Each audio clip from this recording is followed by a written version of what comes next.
সাদিক বাবার কাছে গিয়ে বলল, বাবা এবারের কোরবানির গরু আমি নিজেই লালন পালন করতে চাই। বাবা কিছুটা অবাক হলেও হাসলেন। তাহলে ঠিক আছে, নিজেই খেয়াল রাখতে হবে কিন্তু। সাদিক তার জমানো টাকা দিয়ে শহর থেকে একটি ছোট্ট বাছুর কিনে আনলো। নাম দিল মিঠু। সে মিঠুকে নিজের ভাইয়ের মতো ভালোবাসতে লাগলো। প্রতিদিন স্কুল থেকে ফিরে মিঠুকে খাওয়াতো, পরিষ্কার করতো আর লেজ ধরে খেলনার মতো করে ঘুরে বেড়াতো। দিন যায়, মাস যায়, মিঠু বড় হতে থাকে। গ্রামের সবাই মুগ্ধ হয়ে দেখে কি সুন্দর ও তাজা গরু হয়েছে।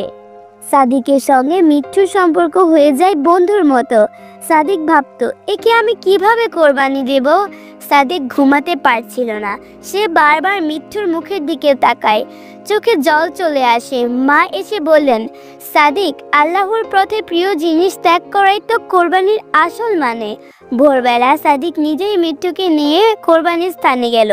সাদিকের চোখে পানি ফেললেও সে থামলো না। নিজের হাতে সে কোরবানি দিল মিঠুকে। তার বুক ভার হয়ে গেল, কিন্তু মনে শান্তি। কে জানে সে আল্লাহর জন্য তার প্রিয় জিনিস উৎসর্গ করেছে। ঈদের নামাজ শেষে সাদিক চুপচাপ হয়ে বসেছিল।